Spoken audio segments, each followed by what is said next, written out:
Okay. All right, I'm going to call our meeting to order and ask everybody stand for the Pledge of Allegiance, please.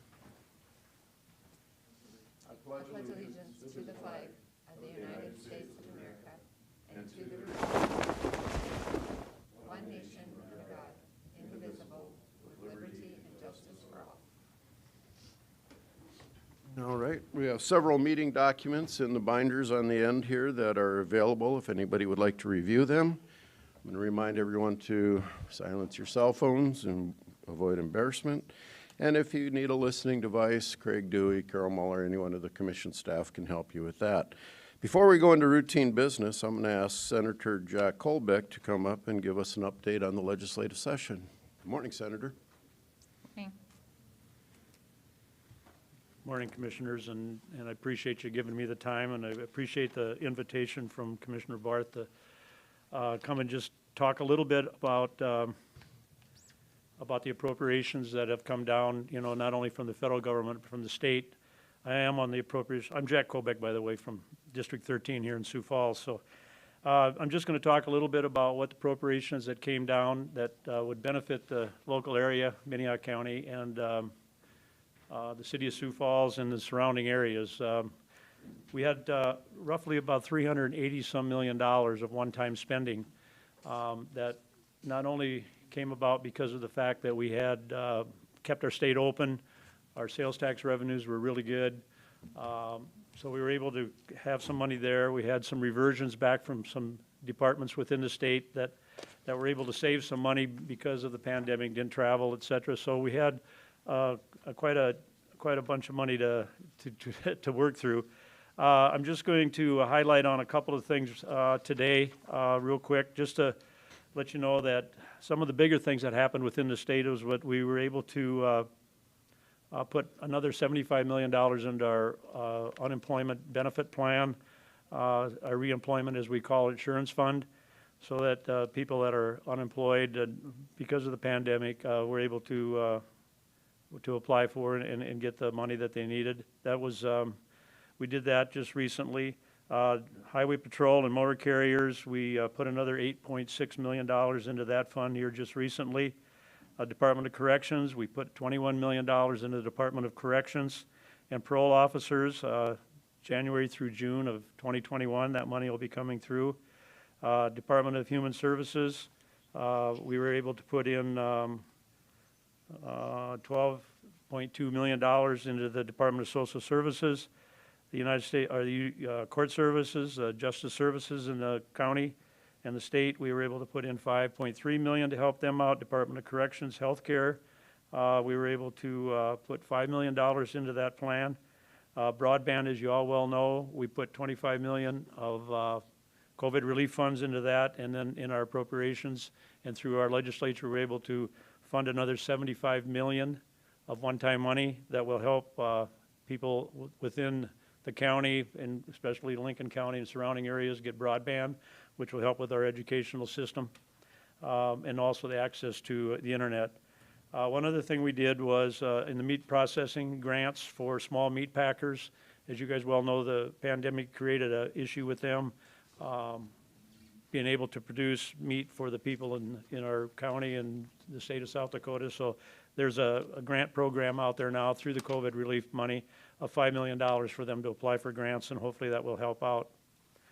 Some things that just help in real short here that helped within the area. One of the things was the big things. We put $50 million into what we call the Freedom Scholarship Program, which will help Augustana and USF, USD, SDSU, the 6 major colleges plus them. We had a donor, the Premier Bank donated $100 million.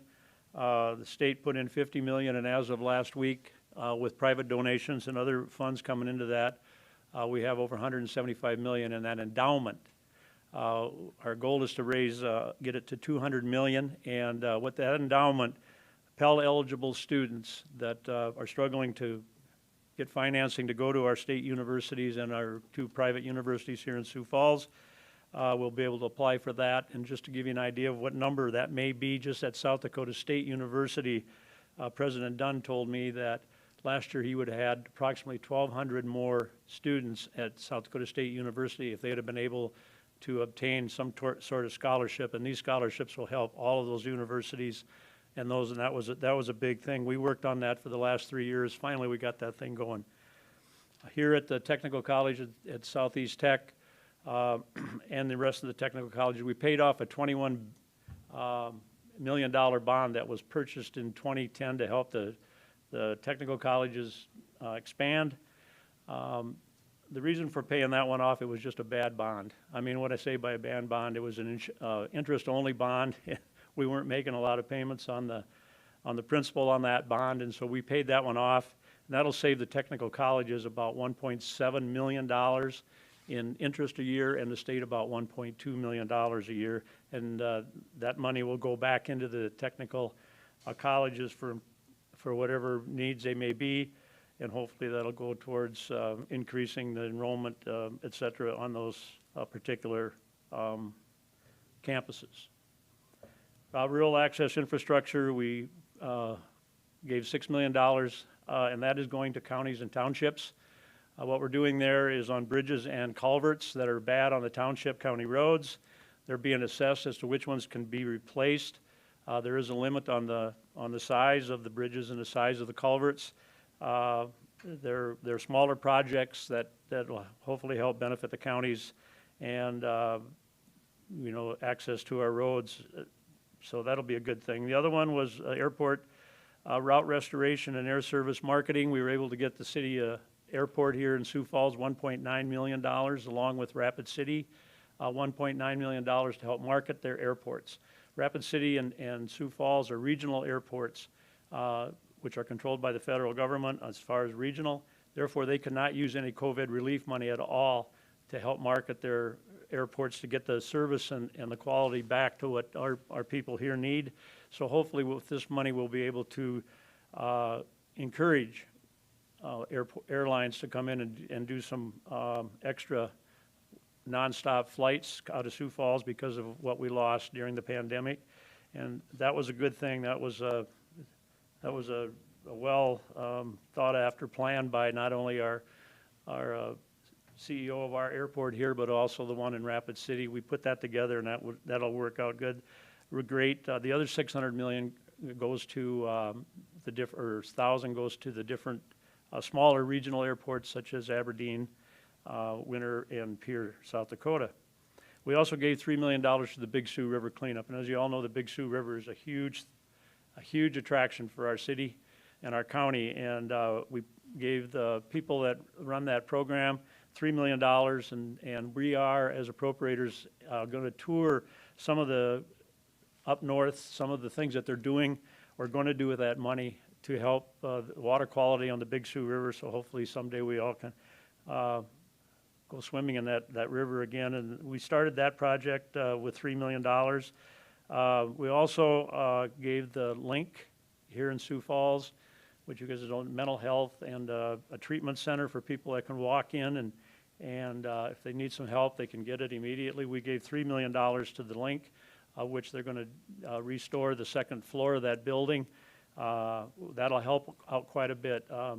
Talking to the Avira and Sanford people who are partners, Lincoln County, Minnehaha County, the city of Sioux Falls are all partners in that just that link alone would probably save emergency room visits by these people that need this kind of service.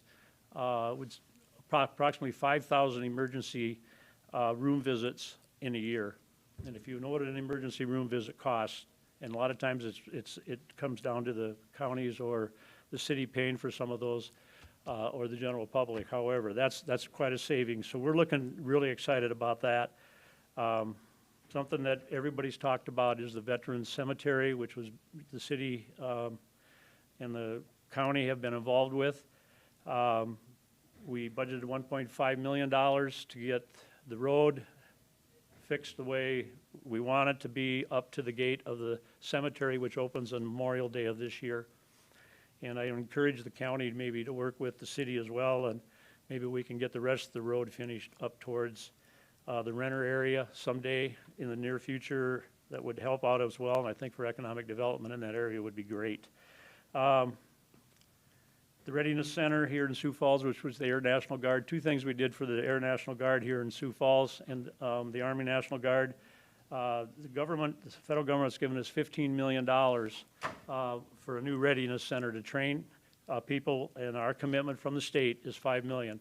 It's a 25% match from the state, and 3/4, 75% from the federal government. That should bring in between 50 and 100 more National Guards people into the state of South Dakota, and also it'll help with training, and it could be training from any entity within the state.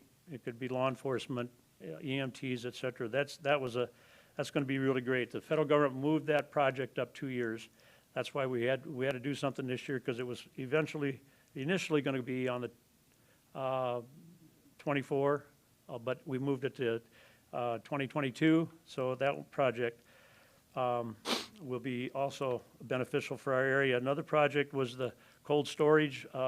We're one of 2 National Guard units that are going to have a new type of, and I'm not a rocket guy, but a new type of a rocket launcher, and they need to be kept in cold storage. They cannot be kept outside warm or in real extreme cold. It needs to be in a climatized building, and so we're going to have a new cold storage building built in Sioux Falls, and we budgeted $396 for that, and that was going to be another asset to our community. It'll bring in some more National Guards people that will need to take care of that one there.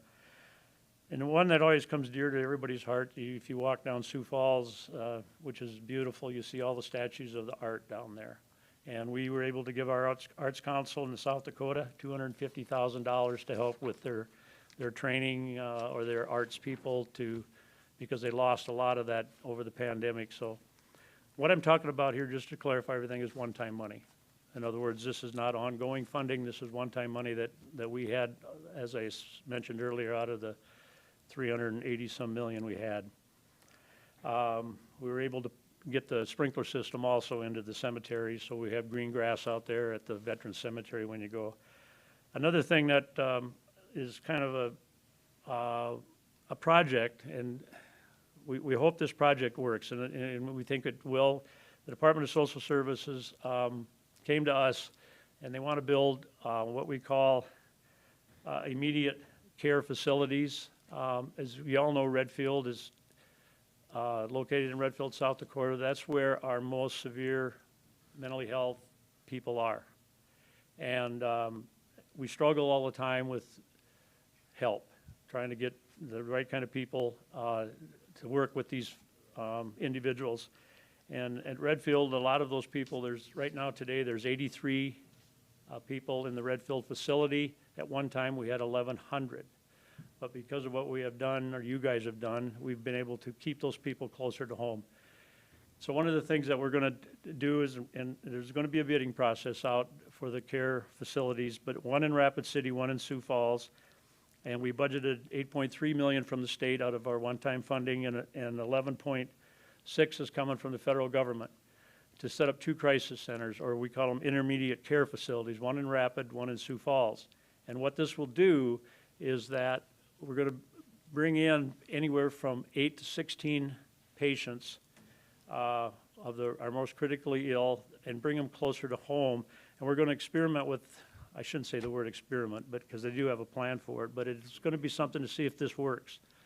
And if this would happen to work and we can get it funded correctly and we can help these people and get them closer to their home, that's what we're trying to do here. So there'll be the one in the Rapid City area and the one in Sioux Falls too. And those RFPs, as we call them, have gone out to the different care providers, which could be Lifescape, for example, or Volunteers of America, or other care providers that would like to bid a project like that. And it could be they've got existing facilities that they can remodel to fit what the needs we need, or they could buy a building if there's one available that they could fit the needs of these people, or they may build a new one. But we'll just, that's all kind of in the works, but this was a plan that was put together, and hopefully that this will benefit a lot of people within our city as well as in our state and within our county.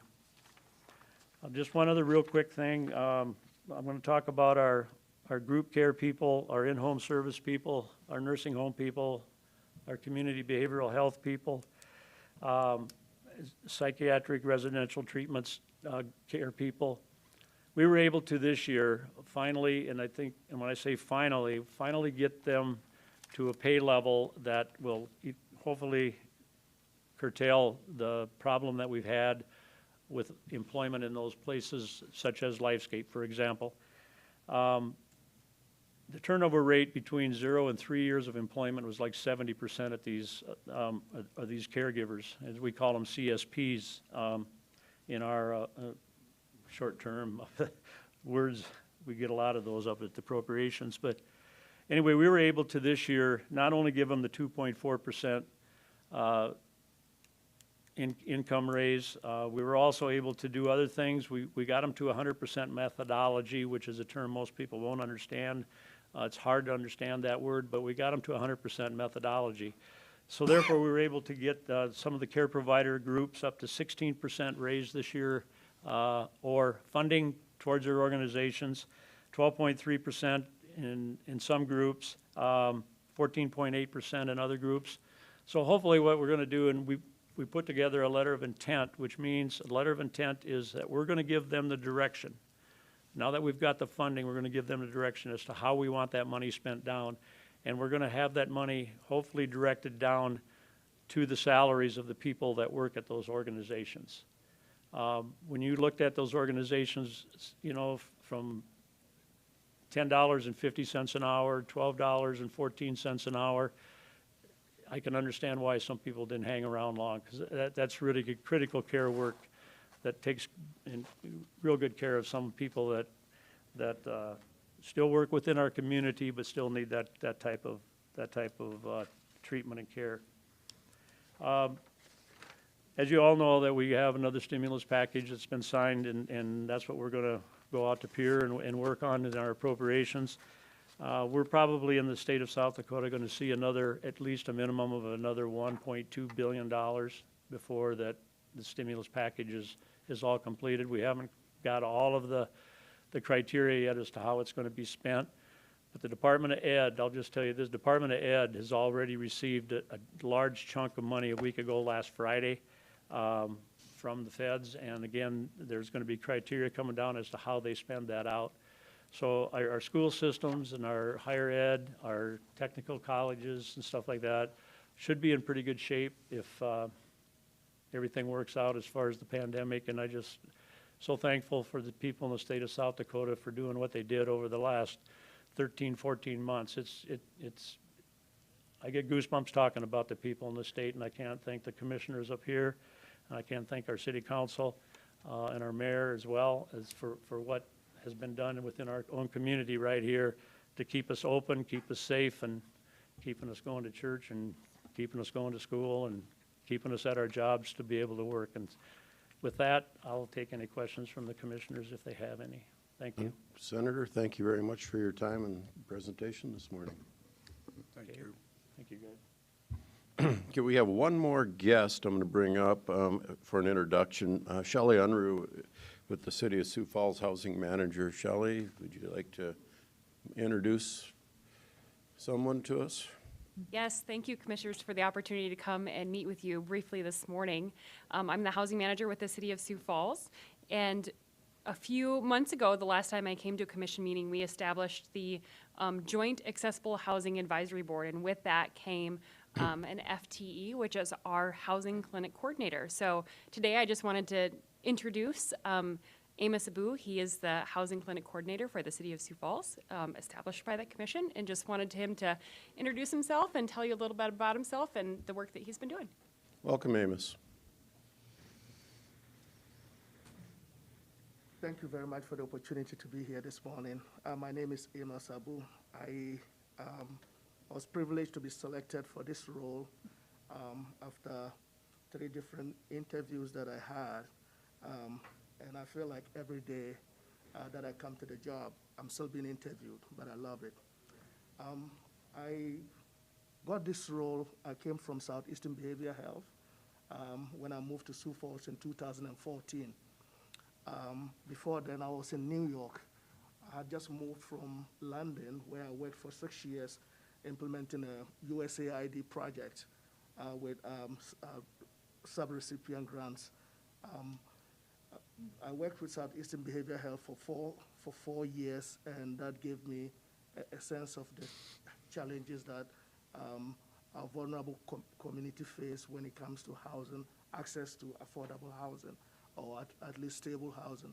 So essentially my role as a housing clinic coordinator at the Sioux, working with partners in Sioux Falls, partnering of course with the county, and then a range of stakeholders and partners to come together to streamline our housing navigation system to be able to expand opportunities and leverage opportunities within our community to provide easy access to housing for everyone, but essentially particularly for our vulnerable population in Sioux Falls. So I just came here briefly to introduce myself, and then I'll be happy to take some questions if there's any. I'm sure we'll be seeing you around. Welcome, and thank you. Quite the background. Appreciate it. And I know your job in today's market is not an easy one. Right. So, I'm the commissioner who's the liaison to this group, and Shelley and Amos have done great work already. I'm really excited to see where this goes. So thank you very much for coming this morning. Thank you. thank you. All righty. We're going to move on to our routine business. I'm going to look for a motion to amend our agenda. I'd make a motion to amend the agenda to remove item 15, which was a motion to declare various detox items as surplus. And we're basically, we have a motion looking for. Second. So a second. All those in favor signify by saying aye. Aye. Aye. Motion carries. Now I need a motion to approve our amended agenda. So move. Second. Motion and a second. All those in favor say aye. Aye. Motion carries. I'm looking for a motion to approve our minutes from our March 23rd, 2021 commission meeting. So moved. Second. All those in favor say aye. Aye. Opposed, same sign. Motion carries.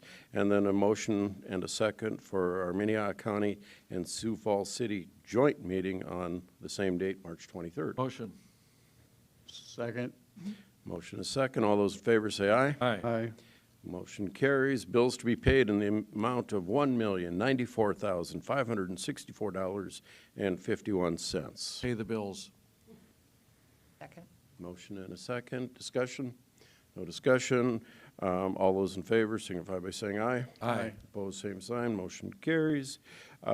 We have reports available. The Minnehaha County Coroner Report for February, the auditor's account with the county treasurer for January 2021 are available.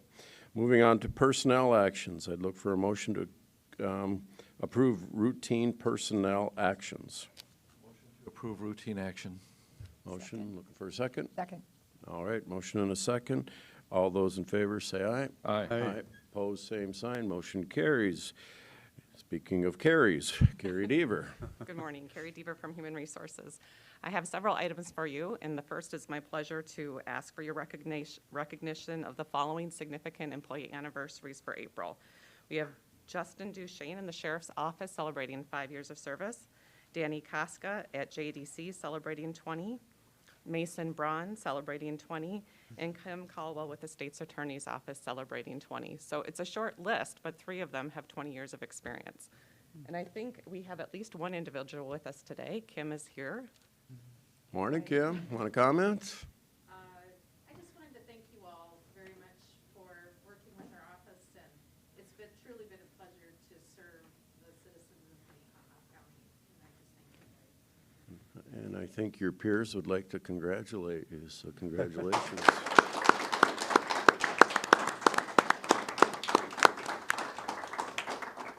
Thank you for your 20 years. Anybody else? Okay. All right. So those are our anniversaries, and now record volunteers for county departments for March 2021. we actually have almost a two-parter in this area. The first is to record the volunteers, as you mentioned. For March, we had 138 volunteers serving over 8 areas of the county, and as you know, we can't do it without them. And you might also know that it's Volunteer Week coming up in April for our volunteers, and I have 2 department heads who'd like to speak about the proclamation that we do annually, too.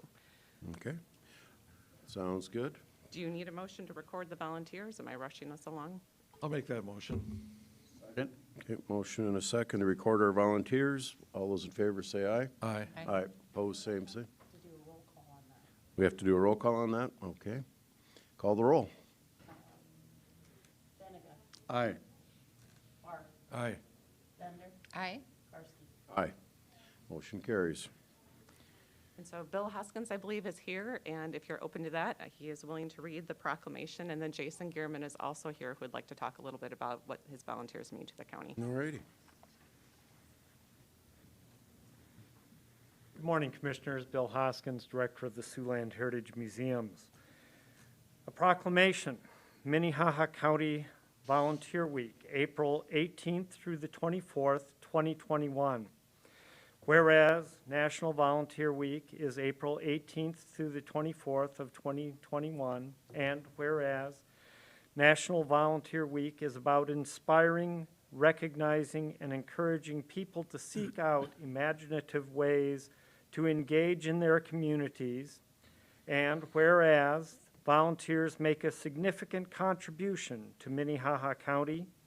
In 2020, each month, an average of approximately 238 volunteers contributed to several areas throughout the county, giving thousands of hours of service, enriching the lives of those they have helped, and saving the taxpayers of Minnehaha County tens of thousands of dollars. And whereas Minnehaha County wishes to thank all of the individuals who have given their time to support county government and make our community a better place to live. Now, therefore, the Minnehaha County Board of Commissioners does hereby proclaim April 18th to the 24th, 2021 as Minnehaha County Volunteer Week. Great job on the resolution, Bill. Thank you. For my part, we had 82 volunteers last year who contributed thousands of hours. They are a tremendous help to our operation, and they're really priceless individuals that we get an opportunity to share. Jason, did you also have comments? I'll be Jason Gearman, Minnehaha County Emergency Management. Most of my staff are volunteers. I just wanted to give you some quick numbers. The police reserves put in over 3,000 hours this year. Now, we could have probably doubled that if it wasn't for all the events that were canceled, the ride-alongs. Rescue squad, who gets called out all hours of the night and during the day, about 2,500 hours. And the dive team put in about 500 hours. And that office wouldn't run without their dedication and the ability to have them there. And, you know, it's funded through the county, and so it's appreciated. Thank you. Thank you. Thank you, guys, and definitely thanks to all the volunteers. Just so many things that wouldn't happen without them, so deep appreciation. So I'm going to look for a motion and a second to issue this proclamation declaring Minnehaha County Volunteer Week. Make a motion to declare April 18th to 24th Volunteer Week. So move. Second. Second, call the roll. I messed up, so, Benega, Aye. Barth, Aye. Thunder. Aye. Karski. Aye. Motion carries. Well, it was only your second roll call. And there's 3 Bs, so you can't mess it up too bad, so don't worry about it. Alphabetically.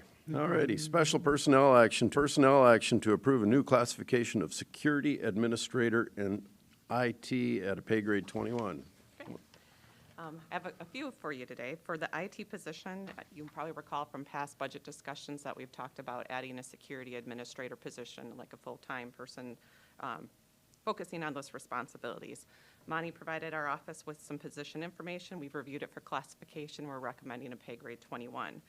You might remember that he has a vacant position this year that is not funded. He's proposing to use that vacant position, so there would be a cost impact, but he's recommending that that would be an internal promotion and he wouldn't backfill the vacancy. So while there's a cost, the cost is limited just to the promotional amount, and we're anticipating that for about the 8 months remaining in the year, we're talking about less than $8,000. Monty is here if you have any questions about the position or would like additional information. Comments, Monty? Questions?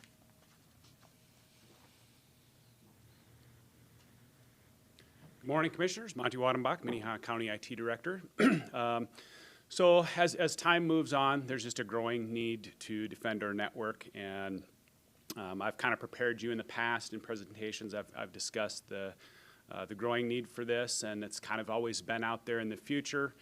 And I just feel that time is now to make that additional step. We have a lot of different security tools that take man hours to monitor, watch, and tweak, and then continue to monitor and watch to defend our network. So I just feel that the time is now, and I feel that I can find the right person internally and then backfill that position next year to make it budget friendly for the 2021 budget. Questions? Mr. Chairman, let's surprise Monty and approve this.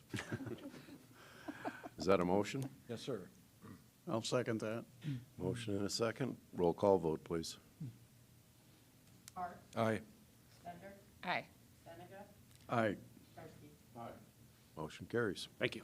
Keep us safe. Special personnel action to approve a new grant-funded diversion program coordinator for the state's attorney's office through December 31st of 2023. This one is probably not new to you either. You might remember that Michelle Boyd was in talking about the grant-funded position earlier. Daniel Hagar has reviewed the position and provided us with information. We're recommending that we classify this position at a pay grade 16. You'll remember that we also have a juvenile division program coordinator. It's also a 16. If you approve this grant-funded position, which is through 2023 only, we'd recommend that we combine the position titles, refer to them as a division program coordinator, and have them both classified as a 16. Daniel Hager is here, and so is Michelle Boyd, if you have questions on the position itself. Doing this, we're basically giving future authorization for an FTE for that department, that it'll be funded for the next 2.5 years, but we pick up the tab after that, correct? I don't believe there's a guarantee that we pick it up. Go ahead. Oh, no, that's what I was just going to say as well. Go ahead. So usually what we've been doing in the past couple of years with budget hearings is we're reviewing all those grant-funded positions so that we keep a close eye on which ones are funded and when the funding ends, so that the commission consider which of those you want to continue funding into the future. Okay. Mr. Chairman, I'd make a motion to approve the grant-funded diversion program coordinator for the state's attorney's office. Second that motion. Call the roll. Hart. Bender, Aye. Benega, Aye. Karski. Motion carries. The All second right. last, oh, I'm sorry. We have more? We do, unfortunately. Quite a list. Special personnel action to approve reclassification of custodian positions from pay grade 6 to pay grade 7. The county used to have several custodians. We're now down to 4. 2 of them in facilities, 2 of them in the museum. One of those positions recently became vacant, so we did a review of all the custodian positions. As you can imagine, with salaries rising in Sioux Falls, we want to make sure that we're providing a rate of pay that's appropriate. And in this case, we wanted to make sure that really there's an equitable level considering the duties that those people are performing. What we found is of the 3 people who are at the pay grade 6 level, 1 works really independently and the other 2 involve light maintenance work. Given that, we really feel it's more appropriate for them to be classified at a pay grade 7. So what I'm recommending today is that classification at 7, and then we would just simply use the title of custodian for all of our positions. My only question, Carrie, is pay grade 6 is paid how much and a 7 is paid how much? Yep, the base salary for pay grade 6 is $14.04, and for the pay grade 7, the base is $14.74. This wouldn't have any immediate cost impact if you approve it. Individuals at pay grade 6 would move to the pay grade 7 at their current rate of pay. But as people would reach the maximum, then they do have the additional ability to grow their salary by 5%, so a fairly minimal cost impact. Other questions? Move for approval. Second. Motion is second. All those in favor signify by saying aye. Aye. Opposed, same sign. Motion carries. Moving on, consider a motion to approve the 2021 Minnehaha County Affirmative Action Plan. Genotics. Give Carrie a break. Thanks, Carrie. Good morning, Jen Oddix with Human Resources. This morning, I'm going to present you with the results of our affirmative action plan. A full plan and the charts were emailed to commissioners, department heads, and our diversity committee met last week. We went through the plan in great detail. So I'll just take a look at the charts with you, and they're going to look at our employees here at county who are in protected classes as compared to those who are available to us to hire from the external workforce, which is the Sioux Falls Metropolitan Statistical Area. I know you're quite familiar with these charts, so I'll go through them briefly, but I'll be happy to answer any questions that you have. All of our data is organized by job group, and so our goals on these chart is that red column. Where we're currently at as employee workforce here at county is the column right next to it on the right. So in this one, it's the blue column. This looks at our minorities employed here at county. Very slight underutilization in officials job category, professionals and paraprofessionals, skilled craft, and technicians. While that sounds like a lot of underutilization, they're small job groups, very slight. In every case, hiring 2 or fewer people would offset any underutilization. Our next chart is set up the same way. Our goal is the red. Where we're at right now is in the orange column, and this is looking at females employed here at the county. We're only underutilized in 3 job categories, and service maintenance and skilled craft. In both cases, 2 or fewer people would offset that and help us meet our goal. In our technicians job group, we do appear to be a little bit more underutilized. This job group here at county is fairly small. A lot of the job titles that are in the EEOC's definition for technicians, we don't have here at the county. It's significantly broader. It includes nurses, medical technicians, computer programmers, which we only have a few of. Some of them we don't have any. So I think that really helps to account for our disparity. Our next chart is protected veterans. We just have an overall workforce goal. We don't have to break it down by county, or excuse me, by job group. Overall, our goal there is the 5.9%. Currently, we're at 9.36% protected veterans here at county, so great representation of veterans. Our next chart is individuals with disabilities. There's a national benchmark of 7% for this category. We apply that to each job group. We do fall short just a little bit in professionals and in service maintenance, but again, in both job groups, 2 or fewer people would offset that underutilization. This chart breaks down the race and ethnic categories within the county, just as a point of interest to look at. The green is where Minnehaha County is at. The blue is our civilian labor force. Overall, 9.89% of our employees here at county are minorities, as compared to our 6.5% available workforce. So very strong minority representation here at county. And our final chart looks at gender here at the county. Female, we have just over 40% of our employees who are females, as compared to 48%, which is available to us to hire from our external workforce, so not a great disparity there. Overall, no strong areas of concerns. Of course, we're going to continue to monitor all of our job groups throughout the year, particularly in those areas where we do have underutilization. The 2020 census data will be out soon, so we'll be looking at that information and reviewing those numbers, so we're ready and know what to expect for our 2022 analysis. I'd be happy to answer any questions that you might have. Otherwise, I would just request formal approval of the affirmative action plan. Mr. Chairman, I do have a question. Commissioner Barth. So are our employed numbers similar to the application numbers that we have? In other words, if we have, more, are the number of veterans that apply for jobs here similar to the number that we hire, or do we have more veterans that apply, or more women, or whatever? That is something that we break down and talk about specifically in our diversity committee meeting, and we go through every single job category and all the job searches to see how many protected veterans, how many people in all of the protected classes applied versus how many we hire. It's still, of course, about hiring the best qualified person for that position, but we do take a look at that and analyze where we have that underutilization. So in some cases, we'll have more protected veterans apply than we hire, but in other cases, it just kind of varies depending on the job group. Mr. Chairman. We may not be qualified, but do you look at elected officials and use our statistics? I mean, Dean here is a veteran, as am I. We're a and, special category, Joe. We have obviously quite a few women elected in this county. Just for the affirmative action plan, elected officials are not included in our analysis, so we do appreciate your service, though, of course. Did we get a motion? I'll make a motion to Second. approve. Motion and a second Thank you to so much approve for our this. affirmative action plan. All those in favor say aye. Aye. Approved, same sign. Motion carries. Thank you. Thank you.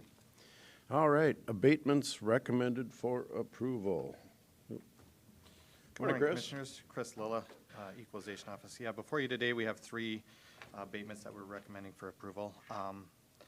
Item A is Sioux Falls School District parcel number 29804 of 2020 property taxes, the amount of $8605. Again, this is an exempt entity that acquired a property mid-year. We're recommending approval on that. I don't know if you want to do these one at a time or. I think we need to because they're separate entities. So, need a motion? Make a motion on A in favor. Second. Roll call vote? Bark, Aye.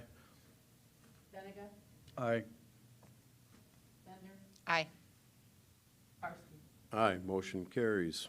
Moving on to Brandon Township. Yep, Brandon Township, parcel number 92619, 2020 property tax, the amount of $1,038.20. Again, exempt entity, same reasoning.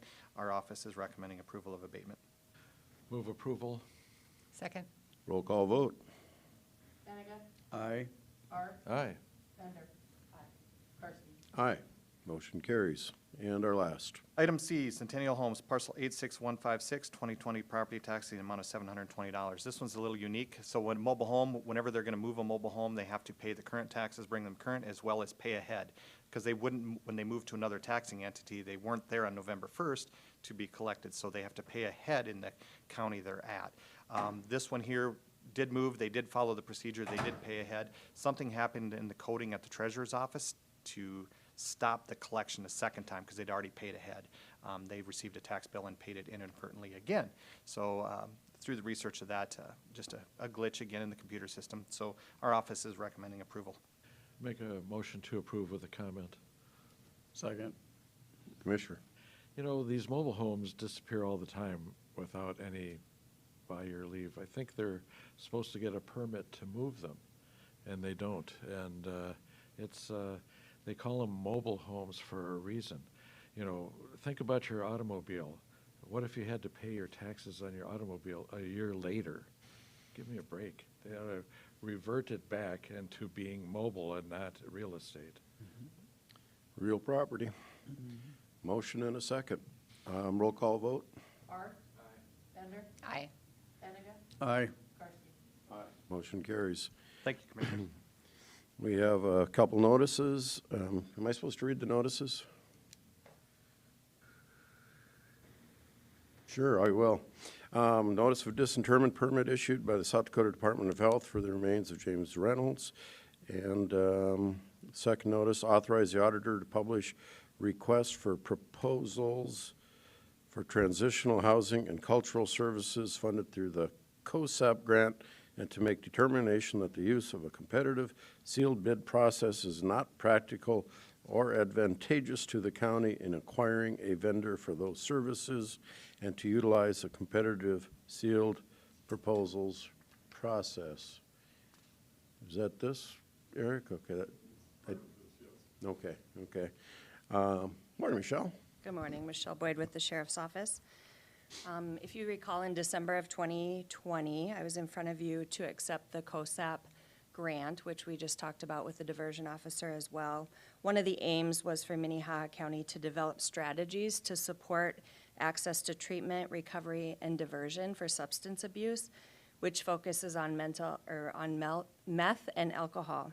Through this, we intend to advertise a competitive RFP for an organization to handle a housing contract that provides this safe and sober housing.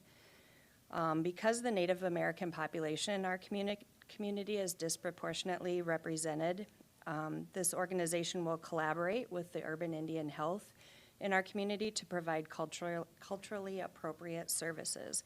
And so in front of you, I have a copy of the RFP. It has the program descriptions included in it, and so I would like to ask that you authorize the auditor's office to publish the RFP for transitional housing and cultural services for the 3-year grant period, which will be up in 2023. If approved, the request for proposals will be issued on April 12th with a deadline for submittal at 10:15 on Wednesday, May 5th. Any questions? Commissioner Karski? Commissioner Bender. So, and you may have told us this when we were talking about the grant application, but can you remind us why you picked meth as opposed to any of the other number of illegal drugs that people abuse? So the COSAP grant is specifically for meth and stimulants. And so opioids, it's all outlined. Actually, for opioids is what it mainly targets. And so and it says other drugs also as well. So that's kind of the target population under this grant. So it's going to be a little broader than just meth? Yes, Okay, yes. okay, yep. that's I'm sorry, there where will I be got confused, so thank you. Opioid stimulants, and then it does say other drugs, and alcohol's included in there as well. Okay, thank you. Any other questions? I would make a motion to approve the publishing of the request for those proposals for the transitional housing and cultural services. Second.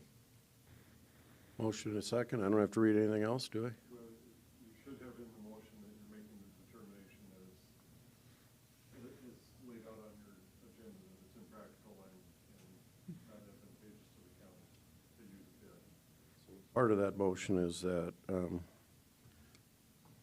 the use of a competitive sealed bid process is not practical or advantageous to the county in acquiring a vendor for these services to utilize a competitive sealed bid proposal process. That's exactly what I was going to say. All righty. I knew you were thinking that. Yep. Call the roll, please. Aye. Aye. Aye. Motion carries. And thank you, Michelle. Thank you. Now we're going to look for a motion to authorize the auditor to publish notice of hearing on April 27th, 2021 at 9 a.m. for a major amendment to the Cedar Ridge Plan Development District. My only question, do we have a meeting scheduled for the 27th? Yeah, we're only doing the second meeting of every month that we're closed unless there's a fifth meeting. And I think Okay, that's the fifth fourth meeting, okay. It is a little confusing. Okay. Yeah. I'm confused, so I've already planned to be gone that day. Good morning, Scott. Good morning. Scott Anderson, Planning Director, and you scared me a little bit because I was hoping we were going to have a meeting that day. So today I'm bringing a request before you to authorize the auditor publish a hearing notice. This would be a hearing notice for a major amendment to an existing plan development, the Cedar Ridge Plan Development. You're familiar with this, is about 1.5 miles north of Renner on Old 77. The applicant, the amendment is to allow 2 additional single-family residence sites to be located in sub-area A. And this was before the Planning Commission at their last meeting in March. And on March 22nd, I've included those minutes for your review. The Planning Commission recommended and voted 5-1 to deny the amendment to allow the 2 additional single-family residential lots. But we will be having, as I indicated, a public hearing on the 27th at 9 a.m. And I would ask for your permission to have the auditor publish this hearing notice, and I am here to answer any questions that you have. Mr. Chairman, I would make a motion to approve publishing the hearing notice, and just I have a comment. Before we get a second, can I, the 27th, I am going to be gone, and I'd really like to be here for this one. Are we married to that day? Do we have to have it that day if notice has been sent out? No, they haven't been sent out, but we have worked with the applicant, and he would like to have it on that day. We have announced at our Planning Commission meeting to the people that may have been in attendance and listening on Zoom that it was going to be that day. But You are certainly free to change the date to whatever day you like, and I guess I can notify the applicant and we could move forward with that. I have prepared the hearing notice. We would just need to change the date, and it hasn't been sent out yet, so. I'll leave that up to the rest of the commission, just so you know that I won't be here for that.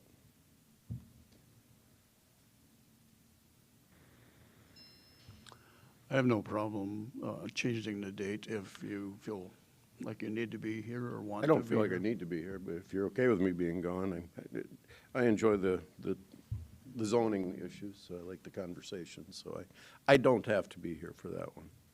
So a week later would be the 4th of May 4th. May? Yep.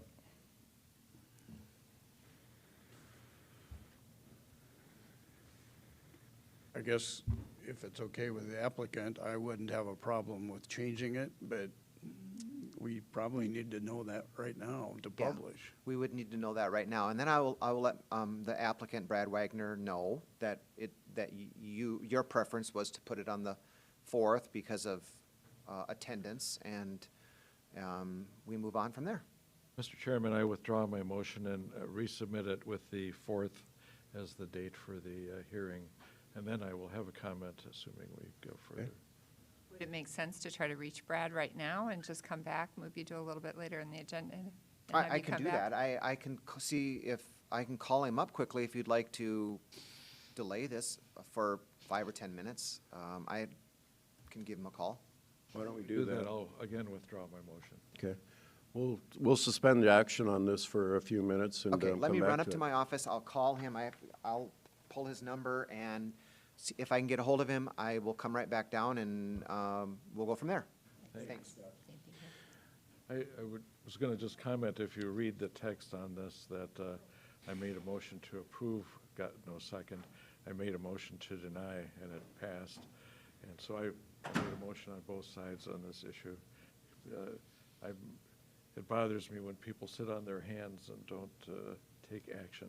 No, but as the chair, I appreciate getting that, so. Okay, we have no petitions for compromise or lien, and we are now at public input. If anybody's here for public input that would like to talk to the commission, now is your opportunity. Nobody's running down the hall, so let's move on to regular business. Consider a motion to issue a proclamation declaring April 11th or April 17th, 2021 as National Public Safety Telecommunicators Week in Minnehaha County, and our primary telecommunicator. Good morning, Scott. Good morning, Commission. Thank you for the opportunity to come before you this morning to talk about National Public Safety Telecommunicators Week. As the chairman said, I'm Scott McMahon, the Director of Metro Communications, and each and every year during the second week of April, PSAPs or 911 centers across the nation recognize the second week in April as National Public Safety Telecommunicators Week. And we've had just great support from the Commission, the City Council, all of the agencies that we serve at Metro Communications over the years to really come in and help us recognize the efforts and the critical work that communication operators play in public safety. So with that, we would like to request a proclamation from this body to help us recognize the staff during Telecommunicators Week. So with that, I'd ask for the chairman to sign a proclamation recognizing that week as National Public Safety Telecommunications Would you like to Week. read the proclamation? I think it has to be read in for the record. Go ahead, Scott. Okay, well, whereas emergencies can occur at any time that require police, fire, or emergency medical services, and whereas when an emergency occurs, the prompt response of police officers, firefighters, and paramedics is critical to the protection of life and preservation of property, and whereas the safety of our police officers and firefighters is dependent upon the quality and accuracy of information obtained from citizens who telephone Metro Communications, and whereas public safety telecommunicators are the first and most critical contact our citizens have with emergency services, and whereas, I'm gonna wait till it stops scrolling. Okay, and whereas an emergency occurs, the prompt response of police officers, firefighters, and paramedics is critical to protection of life and preservation of property, and whereas the safety of our police officers and firefighters is dependent upon the quality and accuracy of information obtained from citizens who telephone Metro Communications. And whereas public safety telecommunicators are the first and most critical contact our citizens have with emergency services, and where public safety telecommunicators are the single vital link for our police officers and firefighters by monitoring their activities by radio, providing them information, and ensuring safety. And whereas public safety telecommunicators of the Metro Communications Agency have contributed substantially to the apprehension of criminals, suppression of fires, and treatment of patients, and whereas each dispatcher has exhibited compassion, understanding, and professionalism during the performance of their job in the past year. Now therefore be it resolved that the Minnehaha County Commission declares the week of April 11th through the 17th, 2021 to be National Public Safety Telecommunicators Week in Minnehaha County in honor of the men and women whose diligence and professionalism keep our city and citizens safe. Thank you, Scott. Look for a motion. So move. Second. Call the roll. Bender. Aye. Benega. Aye. Barr. Aye. Karski. Aye. Motion carries. A huge thank you to everybody in that department. It couldn't happen without them, so appreciate it. Absolutely. Thank you. And we're here to provide the service that is so important to public safety and our citizens here in Minnehaha County and City of Sioux Falls. So we just, we're grateful to have that opportunity on a day-to-day basis to really make a difference in public safety. So We're thank happy you. to have all of you here. Thank you. It's a tough job. Great job, Scott. Thank you. See you Wednesday, tomorrow. Thursday. See you Thursday. But you come tomorrow. I'll be here Thursday. Okay, budget hearing to consider proposed 2021 supplemental budget. Kim Adamson. Morning, Kim. Good morning, Commissioners. The hearing this morning is to consider a number of budget supplement requests to the 2021 budget. Included with your briefing materials was a detailed listing of the individual budget lines included in the supplement requests. And so at this time, I would just ask if there are any questions regarding specific supplement requests.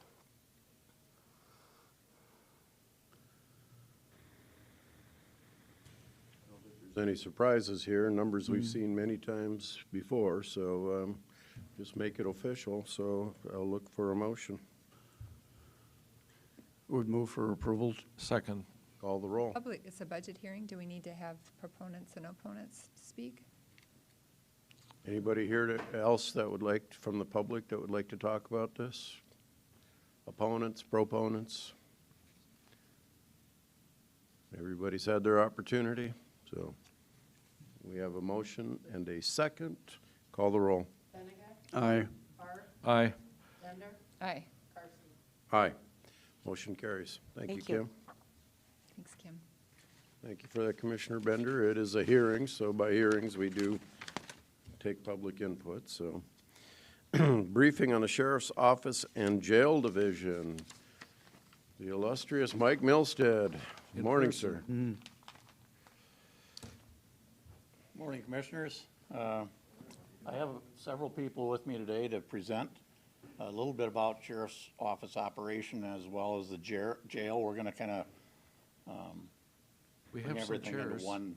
one presentation today. So we will try to be short and brief and take some time if you have any questions to answer those questions. I'm going to start with Warden Madsen, and before I do, I do want to thank first and foremost my staff. It's been a difficult year with COVID and all of the new things that occurred, including moving into a new jail addition, completing the training on that, dealing with COVID PPE and inmates that had COVID and staff that had COVID, changing completely the way we had to do some of our business, reprioritizing our operations.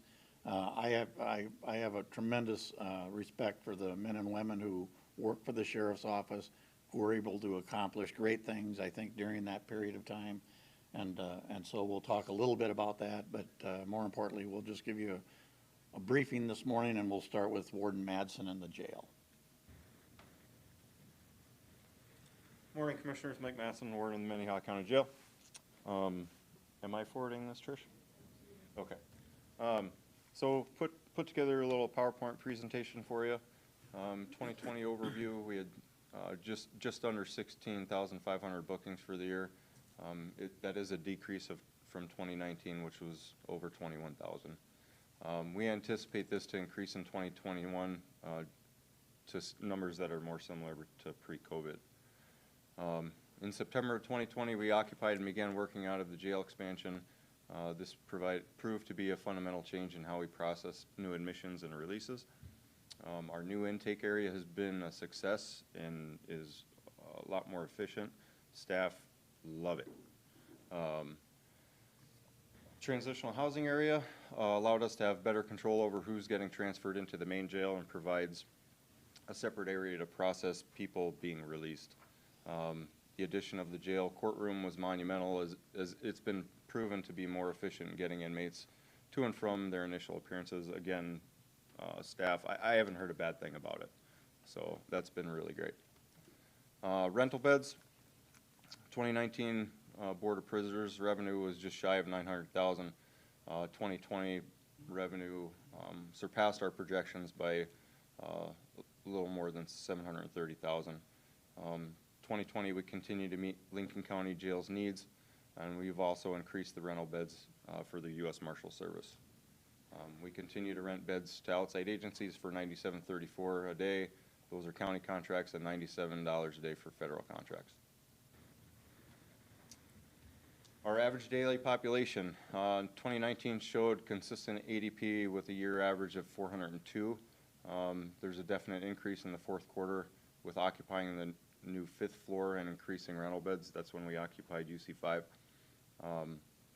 2020 shows a decline during the initial months of COVID-19, but then we started to increase and our ADP ended up being 426. 2020 average length of stay. The data shows an inmate's average length of stay in jail was 9 days. This is pretty consistent with what we've had previously. 2021 projections. Rental beds should remain fairly consistent in 2021, where we continue to average 90 to 100 rental beds per day. While we see a downward trend in COVID-19, we'll maintain our developed practices to mitigate potential infections in the jail, both with inmates and with staff. With 1 floor currently vacant, we will work with facilities and be able to complete some facelift projects in the existing jail, so we're matching our brand new parts. Staffing, jail staffing situation has shown some improvement. 2020 turnover was 18%. This is a slight increase from 2019, which was 15%. That's the lowest that it's been in a while, so a little uptick from there. I will say that the turnover that we generally have is good turnover. It's corrections officers moving on to other law enforcement jobs where they go on to patrol or another agency, or our own agency. At the present time, jail staffed, our budgeted staffing authorizations. 2020 was a very busy hiring year. We had 7 new hire classes totaling 44 new officers. And then to date in 2021, we've had 2 classes totaling 14 officers. The number of our new officers is a combination of the existing vacancies that needed to be filled, as well as hiring for the 12 new budgeted positions that were allocated in 2020. And there's some of our new staff that graduated their class. 2021, we began our new medical contract with Correctional Medical Management to provide our comprehensive medical services in the jail. The transition so far has gone very well, and we look forward to the upcoming years of a good working relationship with them. On January 26th, we approached the Commission and briefed them regarding an expected increase in medical costs for 2021. And additionally, CMM has undertaken finding all of our outstanding medical claims and working to ensure all those outstanding claims are paid. That were the responsibility of the jail. What's coming in 2022? Training as a whole, law enforcement as a whole has been in the public eye, and one of the focal points has been training. We provide quality training for correction staff, however, we'd like to see some increased budgeted monies for additional training. That includes sending people to outside training, train the trainer type courses so they can get trained and bring it back and hold training inside the jail. Whenever we do training, we have an overtime cost to it as well. So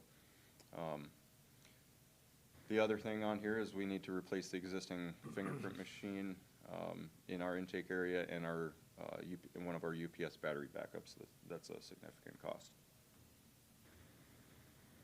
Planning for 2023, so we're looking into the future here. Currently, we're at jail housing capacity with one floor, 148 beds being vacant. This was left vacant, and our plan was to grow into that. With our current number of inmates and the 90 to 100 rental beds, there will be a need to grow into the occupying vacant floor in 23 due to natural growth. This is substantiated through a recent projection from Bill Garnos. We'll look at budgeting in 22 to increase staffing.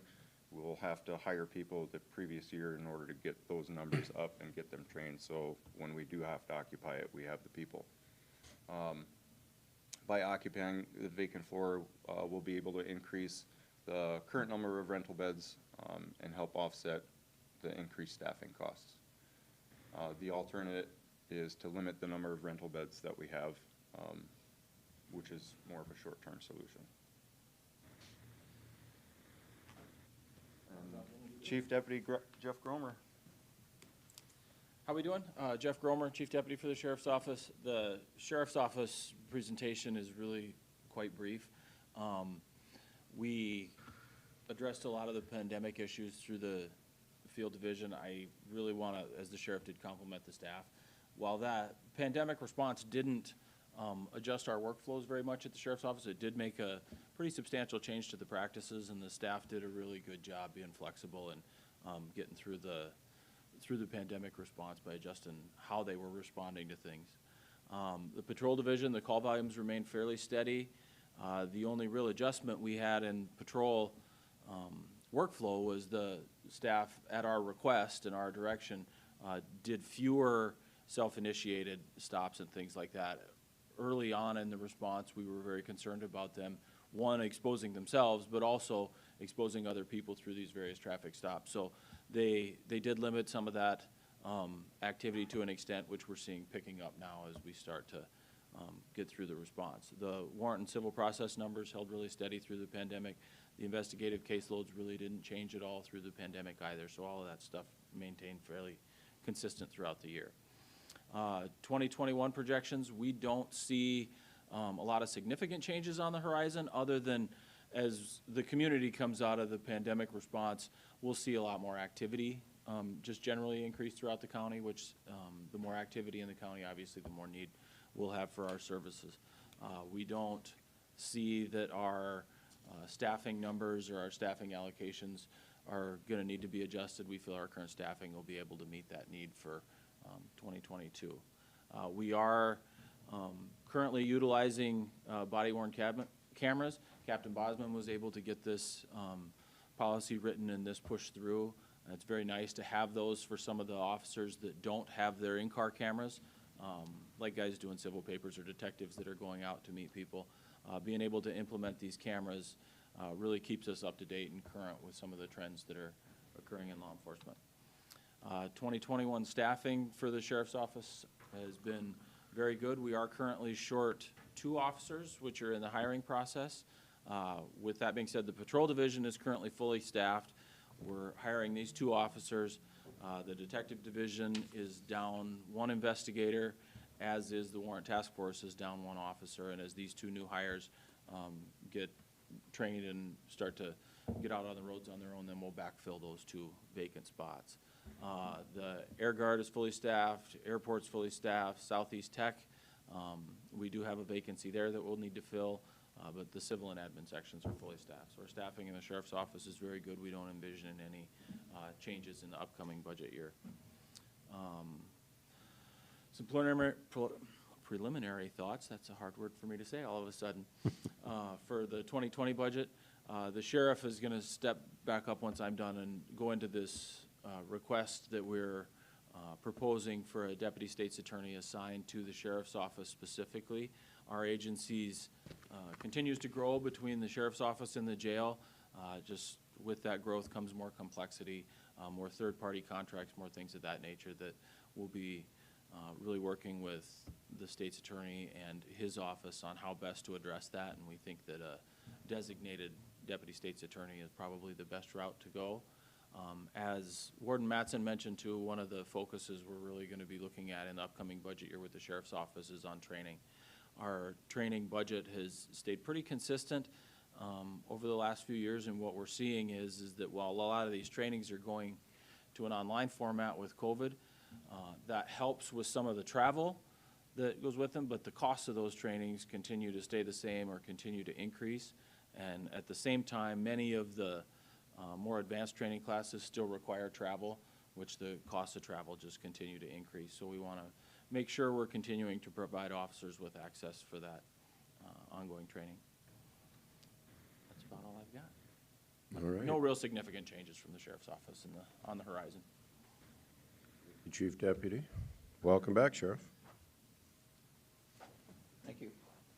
A couple of things. One of them is that I think the Lincoln County Commission is receiving some fairly good news this morning from Bill Garnos, who is presenting on his inmate projections and jail bed need projections. And we're going to ask Mr. Garnos to present to this commission as well. Couldn't do it both at the same time, so maybe we'll get a Zoom or something in the next week or two. But the good news that he's reporting to them is that, and it's good news for us too, is that if we just based the needs on Minnehaha and Lincoln counties, we're sitting pretty good till 2030, which is a good projection, at least for now. And as such, as the warden indicated, you know, we're going to need to look at opening up the vacant floor and adding additional beds at some point. It could be 23. I mean, part of that is a commission decision on when do you want to move forward with that. And it'll impact, you know, things could impact it, like some of the alternatives to incarceration, some of the programs that may deflect someone from a custodial arrest, and some of the other things that we're working on with MacArthur and the Safety and Justice Challenge. So it's nice to have that flexibility, but it's nice to see that we're not, you know, we're not going to, we should have built bigger or we're in a pinch, because we're not. And I think it should relieve some of the pressure in Lincoln County as well in those discussions. So we'll get that, the revised draft report. I do want to credit the warden and chief deputy for working pretty hard on the original draft to get some things clarified. So that's one of the good things. The second is the state's attorney. The chief deputy mentioned the state's attorney position. You know, for many years, as I go to training and deal with the National Sheriff's Association and some of the liability training that we receive, even over and above that, the focus is that if an agency this side really should have a dedicated attorney that's focused on the issues, the complex issues sheriff's offices deal with. If you think about our department, you know, we have our civil process division that handles about 18,000 civil processes, judgment executions, foreclosures, lockouts, protection orders. We have the mental health issues and that we deal with. We have the jail, all the operations within the jail. We have all the patrol, use of force, body-worn cameras, in-car cameras, retention of evidence, retention of data. There's so many things that the key message that we're receiving from liability providers is in an agency our size, we should have an attorney, and the best fit is a state's attorney.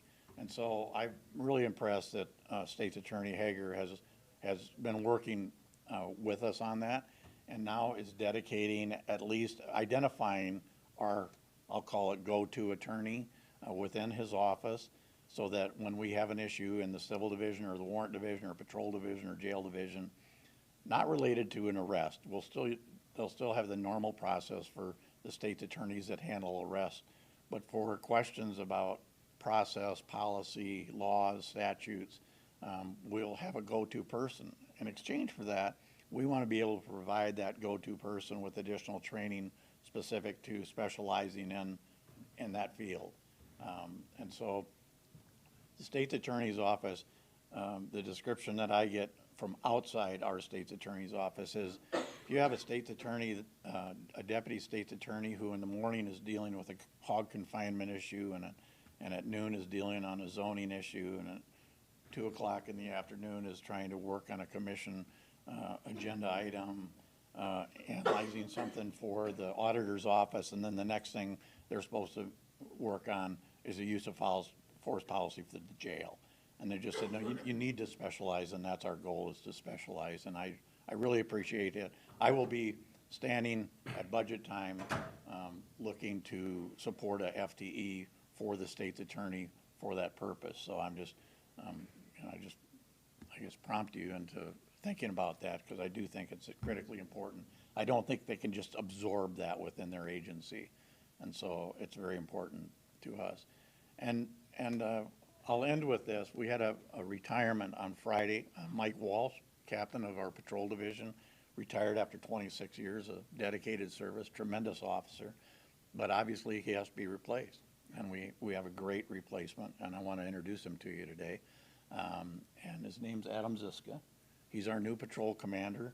And I'll let Adam come up and just tell a little bit about himself quickly, and then we'll open it up to any questions the commission might have. Thank you. Thank you, Sheriff. Welcome. And congratulations. Thank you very much. Good morning. As the sheriff said, my name is Adam Ziska. I just selected to be the new patrol commander here for Minnehaha County Sheriff's Office. I couldn't be happier. I've spent the majority of my career on patrol. I've also had some other specialty assignments, and I was in the Detective Bureau here at the county for a while. I've had about 12 years, just under 13 years of law enforcement experience. I started my career in Multnomah County, Oregon, in Portland. Moved here in 2013, started the Sheriff's Office, and here I stand. I'm excited to serve these communities that I am a part of, where I live, and I'm excited to meet you guys more. I've met some of you as my position as the DA, Deputy Associate President. I look forward to meeting with you more. I, for one, think Sioux Falls is prettier than Multnomah Falls, but that's just my... I've seen them both, so welcome. Thank you. Big shoes. Congratulations. Thanks. Thank you, gentlemen. Michelle? Oh, no, I'm here for the next item. Yep, all righty. Any questions, commissioners? Well, I don't really have a question. I just would like to thank all you guys. I mean, you guys did a great job presenting a lot of information. It's hard to capture the kind of year you had, and you made it sound like it was kind of like all things were under control, and you did have all things under control, but it was a big year with COVID and all the things that your staff had to deal with, wearing protective equipment and still having to try to deal with inmates and people who are stressed out. I mean, average people were stressed out most of last year. And so thank you very much. And I would just say that I have had an opportunity to visit a little bit with the sheriff and with the state's attorney about this idea of a dedicated state's attorney position. And I'm very supportive of it. I'm also the liaison to the highway right now, and I know that they have they take almost every opportunity they can to thank the commission for having a dedicated state's attorney that focuses on their issues, and they do deal with a wide variety of issues, which makes their jobs very interesting, no doubt. But I think I'd be very supportive of trying to get a little opportunity for somebody to specialize in what are also a very diverse set of issues, but different than a lot of the other things that we deal with here. Thank you. Commissioner Benega? Well, I'm not going to repeat what Commissioner Bender said, but most of us over the years have had the opportunity to watch what's going on in the Sheriff's Department, and fortunately, you guys have shown your leadership and led us through one of the most difficult times we've ever had in history. between yourselves and I think the medical community, we are very proud of the people that we have working for us, and thanks. Thank you, Commissioners. I guess the only thing I have to say is I'm looking forward to that Garnis report because my good friend from Lincoln County, Commissioner Schmidt, and I, that's always a topic of discussion, so You'll have looking plenty to forward talk to it. about. Yep. All righty. We're going to circle back to our planning and zoning notice, and we're looking to set a date of hearing. Scott? Good morning, Scott Anderson again, and I was able to get a hold of both Brad Wagner, the owner, and Eric Willitson, his engineer, and the May 4th meeting will not work because Eric Willitson is going to be leaving town, and he will on the 4th. He won't, and he wants to represent the property owner. So they. And then, of course, the next week, we don't meet as a commission because that would be the 12th, or the 11th, sorry. Yep. So they are proposing, if it works for the commission, the 18th. They're not in any real huge hurry, I guess. So if the 18th, May 18th would work, that would be satisfactory to both Brad Wagner and Eric Willitson to attend. I was able to get a hold of both of them. Okay. The 18th works for me, Mr. Chairman. I'll make a motion to move that hearing to the, approve that hearing for the 18th of May. Just a second, I'm sorry.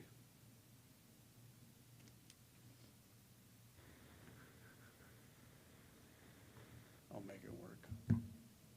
Motion? I'll second the motion then. We're looking to publish a notice of hearing for May 18th. 2021. We have a motion and a second. All those in favor say aye. Aye. Aye. Opposed, same sign. Motion carries. Thank Thanks, you. Scott. Thank you, Scott, for that extra work. Appreciate it. Morning, Michelle. Back to This something may with be a COSAP record again. for you, Michelle, to this many appearances, separate Here appearances. with all things COSAP this morning.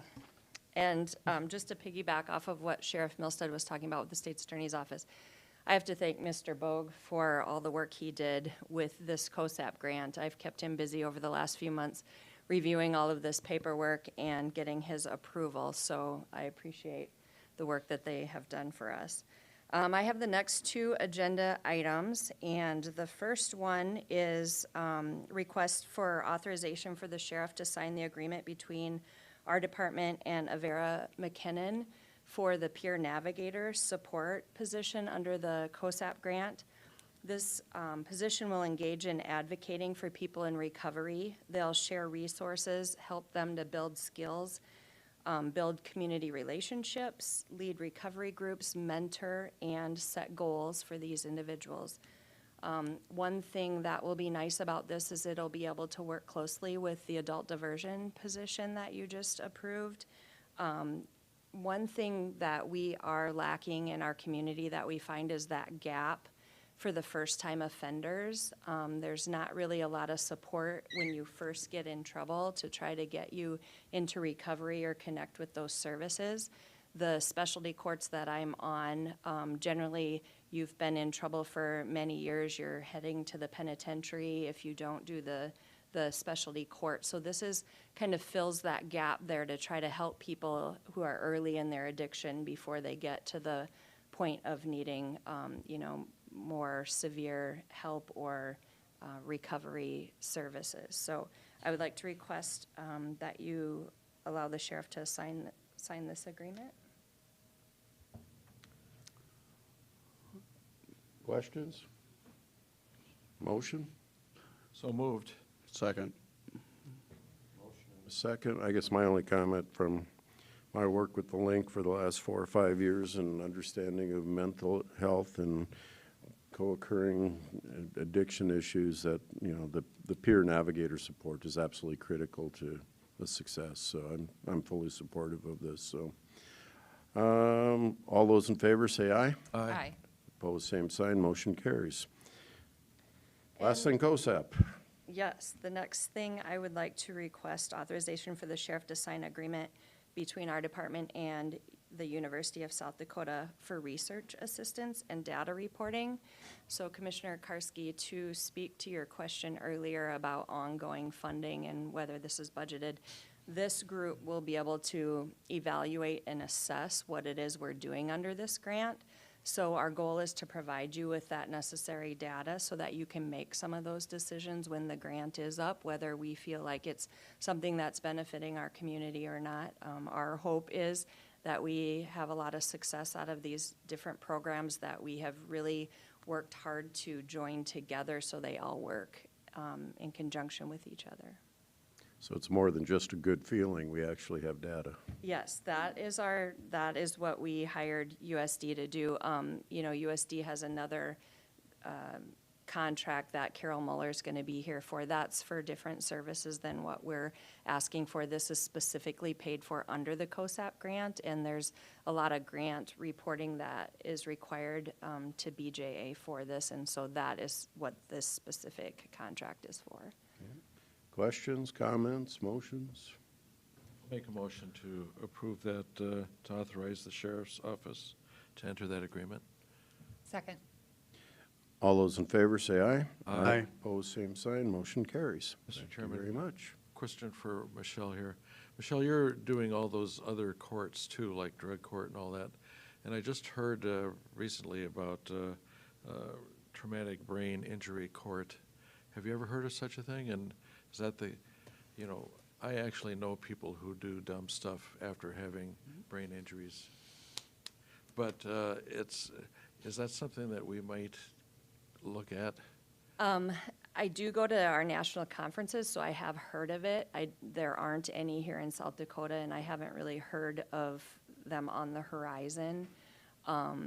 So I'm not quite sure. You know, sometimes funding is difficult for these courts, and it takes a lot of resources and a lot of time. So right now we have mental health court, which some people have some difficulties that way, that they would probably fit on our mental health court, at least currently, what we have set up here in our community.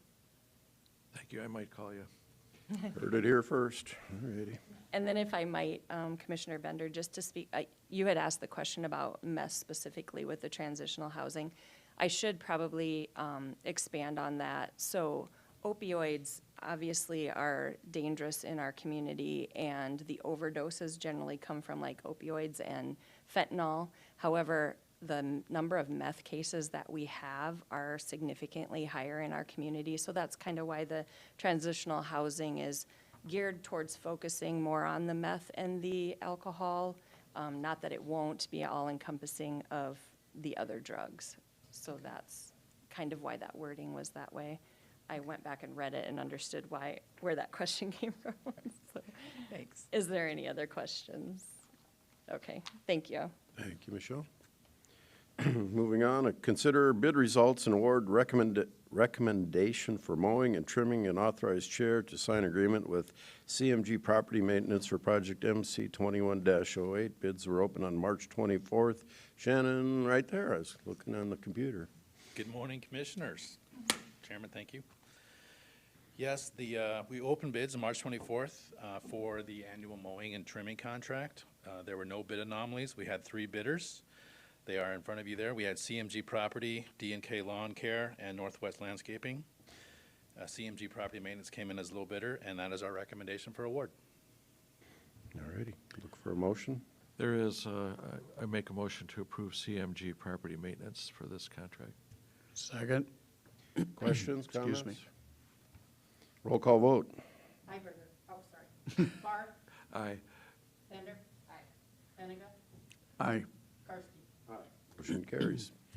Moving on, next highway item, consider bid results and award recommendations for the annual materials letting, and authorize chair to sign 5 vendor agreements for the supplies. Bids were open on March 17th. Yes, again, thank you, Commissioners. In the commission agenda item there's a lot more detail, but I'll just kind of hit the highlights here. The following is a summary of recommended awards to be made to each vendor. Proposal number 1, medium curing cutback asphalt, is also known as MC70, to Jebro. Hot mix asphalt was proposal number 2 for concrete pavement, and that was Merlin Roy's Paving. LG Everest. And for the record, I will just say that in my 30-some years of doing this, there has never been a tied public bid. And in that particular case, Merlin Roy's and Concrete Materials tied. So according to statute, the way to break that tie was a lottery. In this case, since there was two bidders, it was a coin toss. So interesting. Thank you for the indulgence there. Proposal number 3 was snowplow and motor grader blade cutting edges. The recommended award is to Equipment Blades, Inc. Number 4 was abrasive salt, which we just call salt sand, Concrete Materials. And number 5 is rock salt and transportation, which is Johnson Feed. I mentioned the coin toss tie. Secondly, there was an irregularity or an anomaly with proposal number 3, snowplow and motor grader cutting edges. One of the bids was from RDO. In their bid, the units were altered on the proposal form so that its bid was submitted per edge rather than per foot as specified. In-house, we changed, or we converted their edge, and for example, if it was a 4-foot edge, we divided their bid price by 4 to get the unit foot cost. And it was, their irregularity is immaterial because they still would not have been low bidder.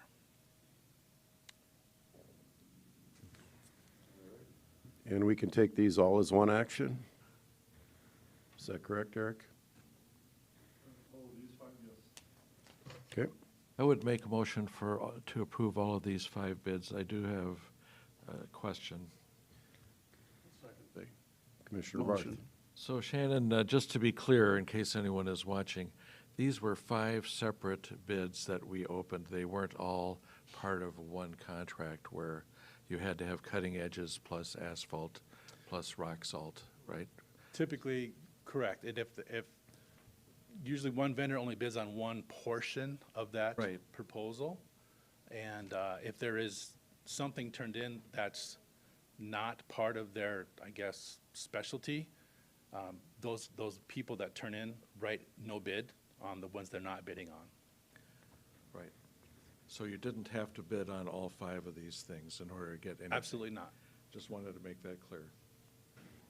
Other questions, comments? Commissioner Bennigan. Shannon, just a quick question. Have you looked back at prior years and compared that price to what the bids are for this year and what kind of growth or whatever we've seen? Actually, this is details in the agenda item, and I'll just cover that. So hot mix asphalt is kind of one that everybody is sort of familiar with because highways and asphalt go together, right? So 21 in this year, the winning bid was $56 per ton. The previous year was $52 per ton. Previous year, $53, and in 2018 was $48.35. To also kind of as a barometer of changes in cost over time, rock salt and transportation is another significant cost to the highway department. In this year, the cost of the salt, I'll just say, has remained within $1 in the last 4 years. What changes significantly is the transportation cost per mile or per ton delivered to us, which also has some variability in it based on fuel prices. And I'll just go backwards in time. This year, $40.24 per ton. Previous year, $41.75. Previous year, $44.67. And then in 2018 was $39.13 per ton. So that's very closely tied to the cost of diesel fuel. Yep. Thank you. You bet. All righty. Interesting year in bidding. We have a motion and a second. I need a roll call vote. Bender. Aye. Benega. Aye. Karski. Aye. Motion carries. And moving on, consider a motion to approve and authorize the chair to sign a purchase agreement for SDDOT to acquire right-of-way associated with South Dakota Highway 42 reconstruction. Shannon. Thank you again, Commissioner. So the DOT is reconstructing Highway 42 on the east side of Sioux Falls, and one of those intersections intersects with our county Highway 109, and to make a safe and long-term performing intersection, it's to the DOT's advantage to alter the way that intersection comes into South Dakota 42. And basically to get rid of an adverse an angle, and people like to approach intersections at 90 degrees, and because of the way South Dakota 42 dives off to the south, they put a little skew into Highway 109 for us. They're buying the right-of-way in our name. They're building the project, and so there's really no cost to us. This is I guess, formality and sort of some just housekeeping to approve this agenda item. That is our request, is to authorize the chair to sign the agreement with the DOT, which allows them to purchase said right-of-way in our name.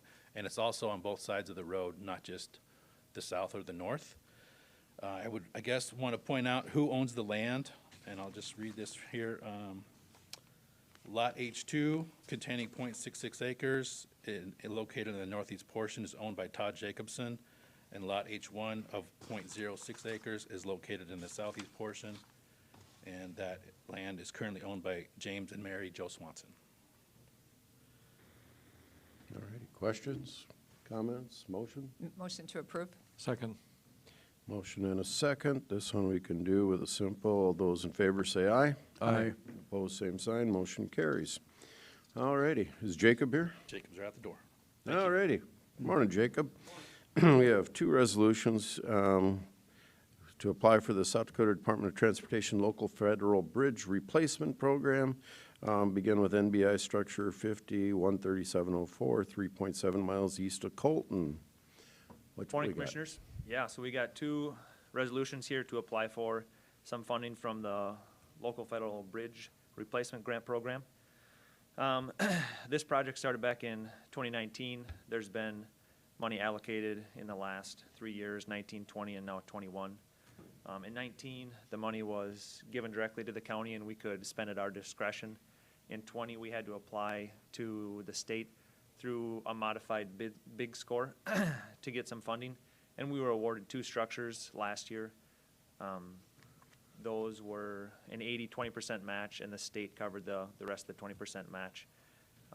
This year, it's an 80-20% match. The state hasn't offered to cover the 20% match, but we are applying for two structures. We are not as confident as we were last year based on what our modified big scores are. Last year, they awarded down to about a 30 big score, and the higher the number you have, the better chance you have of getting a score. The two that we have this year are the best candidates we have for this program, and they score a 27.42. So depending on what other counties submit their applications, we may or may not have a chance to replace these, so that's what we know. So we're not authorizing the spending of any money, just the application for the program? Yep, the application for the program, yep. We are guaranteeing that if we do receive this, that we will have funds available to cover our 20% match. For the first structure, the local share would be $322,000, and for the second structure, the local match would be $283,000, and that covers construction and engineering. And these are in your budget? These are not currently in the budget. These are projects that wouldn't happen this year or wouldn't happen next year. I'm assuming based on the previous projects, the funding would have to be spent by or allocated by 2025. So. Okay. Other questions, comments? Can we approve them both with one motion? I think we need to have separate. Okay, I make a motion for item A, 50-137-040. I'll second that. Roll call vote. Bender. Aye. Benega. Aye. Barr. Aye. Karski. Motion carries, and then look for a motion for A NBI motion structure. in favor of bridge structure 50-330-183. Second. Call the roll. Benega. Aye. Barr. Aye. Bender. Aye. Karski. Aye. Motion carries. And moving on, authorized chair to sign the SDDOT grant agreement for project MC 21-09, structure 50279-140 rehab. So a couple of weeks ago, I came to you with these same two projects. At that time, we were executing agreements with Civil Design Inc. out of Brookings, who is our engineer for these projects. The DOT gave us the go-ahead, the notice to proceed to get those contracts under agreement. These two agreements are with the DOT,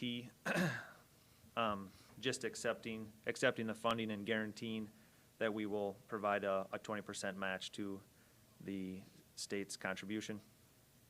The structures are 50, 279, 140, which would be on County Highway 130, 2 miles north of Corson, and then it would be 140, so it would be 0.6 of a mile west of State Highway 11, and the other structure is just south of Sherman. Questions? I'd make a motion to authorize the chair to sign the DOT grant agreement for project MC 21-09. Second. Roll call, I'm sorry, all those in favor say aye. Aye. Aye. Opposed, same sign, motion carries. And then look for a motion on project MC 21-10. I'll make the same motion for project MC 21-10. Second. All those in favor say aye. Aye. Aye. Opposed, same sign, motion carries. Thank you, Jacob. Yep. Authorize, moving on, our agenda, authorize chair to sign an agreement with the USD School of Medicine, That's Shannon's. Family Medicine for community engagement services. Carol. Good morning, Commissioners. Before you is an agreement with the USD School of Medicine, Family Medicine for Community Engagement Services. In March, the Commission authorized a 2-year agreement with the MacArthur Foundation to continue the work of the Safety and Justice Committee, Safety and Justice Challenge. Judge Hellman and Aaron Sertz have been in several times and talked to you about the excellent work that's being done. This is, it's not an extension, it's another 2 years that is being awarded to Minnehaha County from the MacArthur Foundation. The relationship that we've had with both MacArthur and with USD School of Medicine has been very successful, and I'm pleased that we're able to continue this for another 2 years. The 2-year total is for $489,000, of which $264,000 is from the MacArthur Foundation funding, and $225,000 is in general fund dollars. The one thing I do want to mention is that those general fund dollars come from, that we had an FTE when Aaron worked here. Those dollars have been redirected into this grant. And along with that, we had a couple of small contracts with them for various data collections that we were able to roll into that, and that's where that dollar amount came from. So no additional general fund dollars were being used beyond what we were already dedicating. Okay. Questions for Carol? Comments? I'd make a motion to authorize the chair to sign the agreement with USD School of Medicine. Second. All those in favor say aye. Aye. Opposed, same sign, motion carries. I will sign. Consider a motion to amend Resolution MC 2016 designating decision-making authority to the chair regarding COVID-related issues. Go ahead, Carol. 13 months ago, you adopted MC 20-16, which is a resolution authorizing the chairperson to make decisions that needed to be made related to COVID. At that time, we were building an airplane as we were flying it on all the things that were happening with COVID. And we didn't know.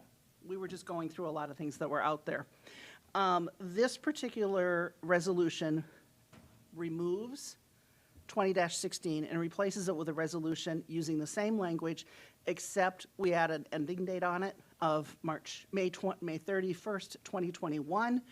And you'll note on the cover memo that I've scheduled, I've already made my note for May 18th to come before you to have a briefing and a discussion on, do you want to extend that resolution, or where are we at in our community, and maybe we see things continuing to improve.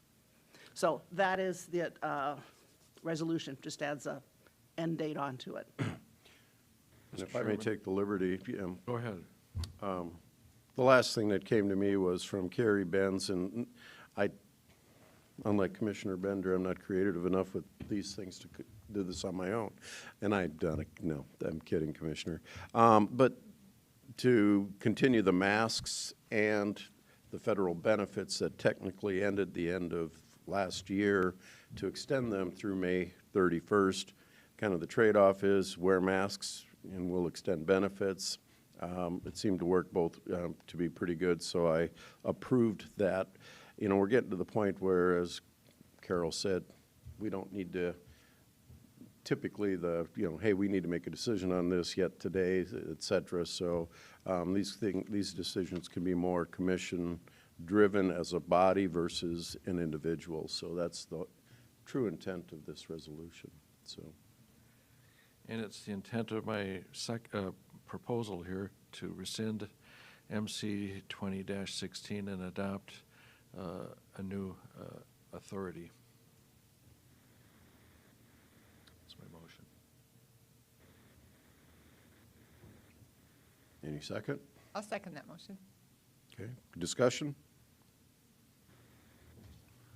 I think it makes sense. We can revisit it in May if something dramatically changes, but I think we're all praying that nothing dramatically changes, so. Yep. All righty, motion and a second. All those in favor say aye. Aye.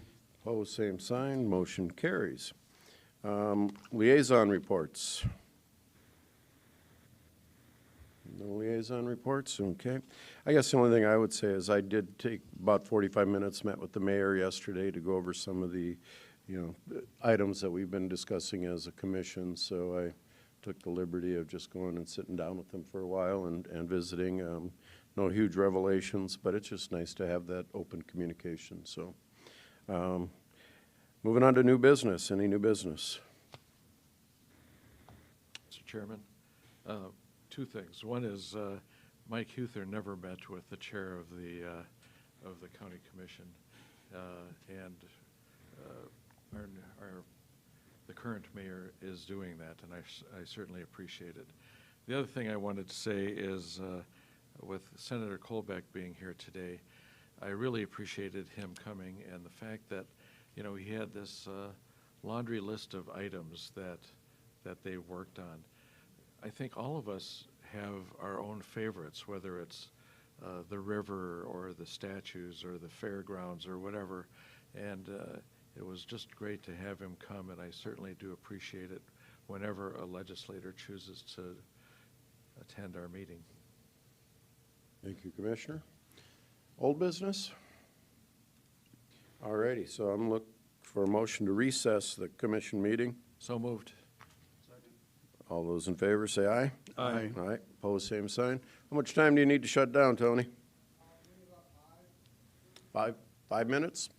Okay, as soon as he can shut her down, we'll be back.